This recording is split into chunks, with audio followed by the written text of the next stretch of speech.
Hello ladies and gentlemen, welcome to Rum on a Couch video number 77. Dave here from Manchester Rum Festival, and for this series I want to actually focus on a brand that, well, to be honest with you, was sort of going to release their new rum, or their first rum, back at Rumfest in 2020. Obviously didn't happen, it was postponed, as you guys know, until 2021, back in August.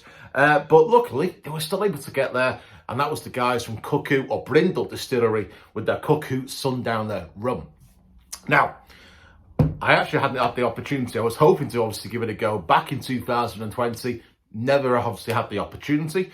So I literally vaulted towards the guys when I first saw them arrive at the Rumfest and say, right, tell me all about it. Tom, really good guy. First time I met him in regards to obviously what he's doing to promote what Lancashire is all about when it comes to obviously the world of rum. Now, there's obviously loads of distilleries across the UK that create gin, and Cuckoo Gin is their sort of flagship name, flagship brand. And obviously, as you probably have seen with a handful of gin distillers these days, started to branch out into the world of rum. Now, I've nothing against that, because it's great to see that the what's the word to use? There's a call for more rums and to understand how rum is produced. And it's great to see that something like Cuckoo, who do make some very good gins, and I used to sell it in my shop back in the day when it used to be open back in South Manchester.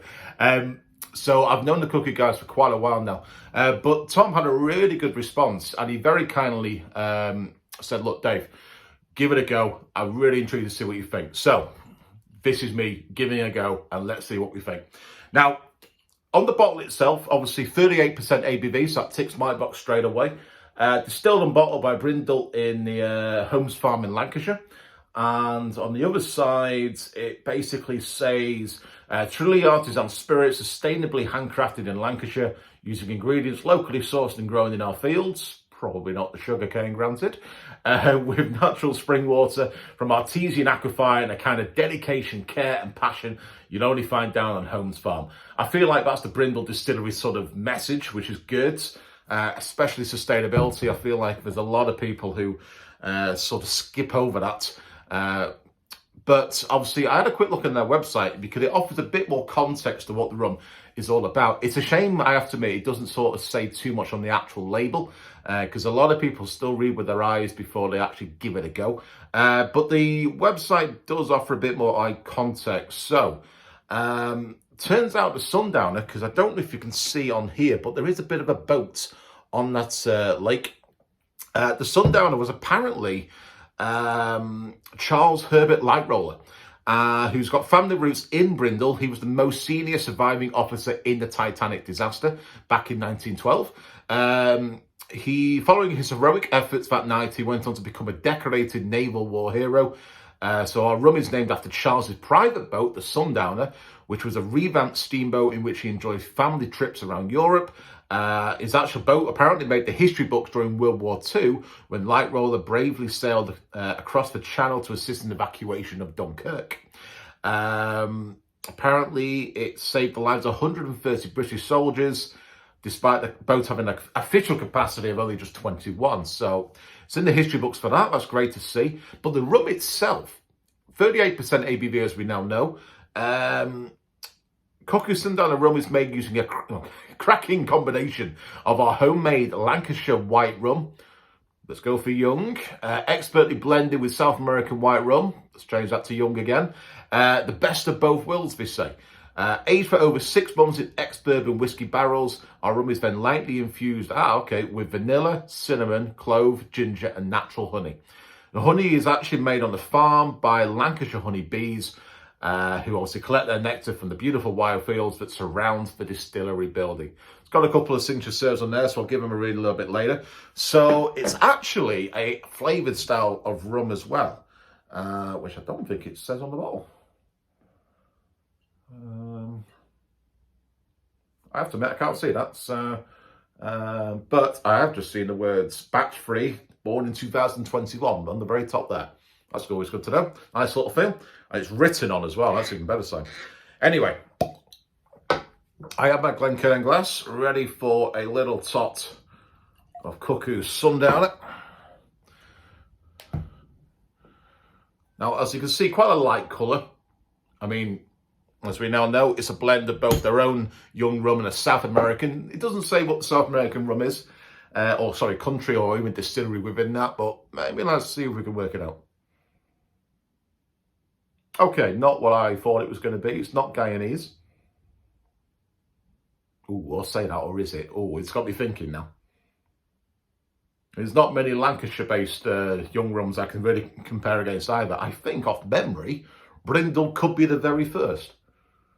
Apologise if you're watching this and you're like, no, I know better. Please put in the comments if I'm wrong there. Very, very light, very, very subtle.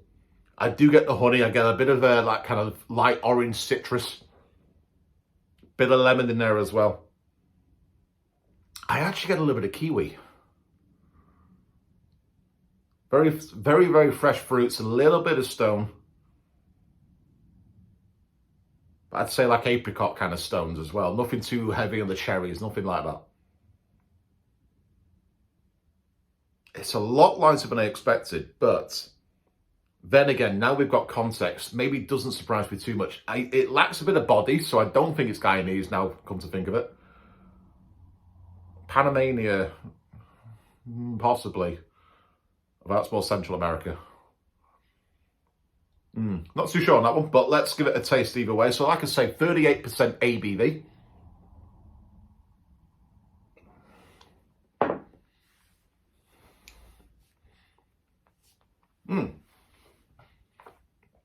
Okay, here we go. There's a lot more going on in the palate. The spices, oh yeah, there we go. The spices, the cloves, the cinnamon, that vanilla, definitely the cinnamon actually, really kind of rounding off that last sip. It's like a real bump. It's not too fresh. I was saying that, on that lingering profile, there's more freshness than spice. You kind of have that kind of sandalwood element towards it. You know, the oak really starts to make an impact. There's something else there, and I can't think what it is. Let's give it another sip.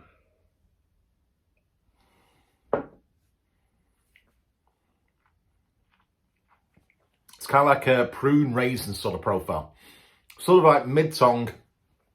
The cinnamon's definitely there. There's a bit of orange comes through.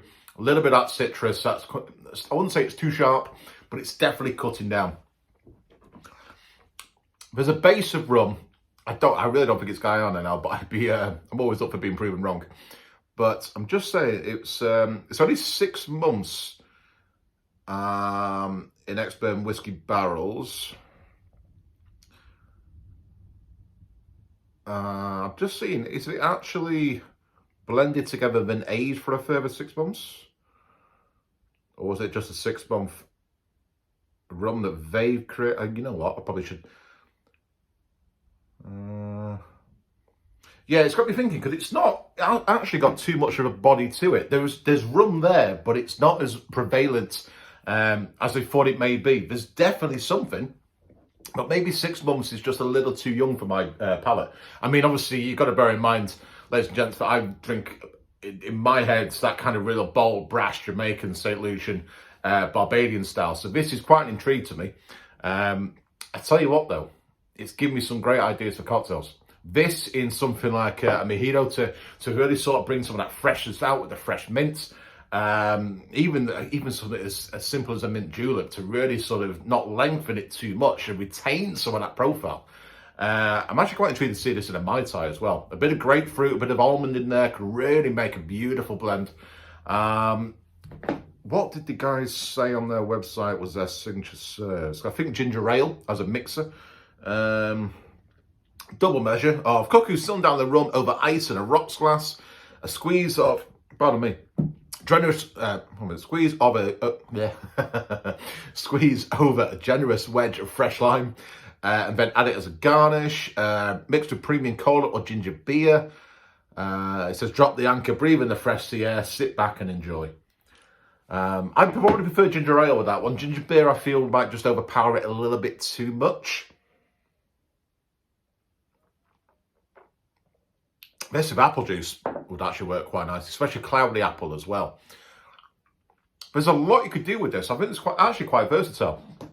It's maybe not one for me to drink on its own. it lacks a bit of more depth for me, but I think that's maybe down to me. It's getting a bit more of the spice and flavour profiles that have been gently infused in there.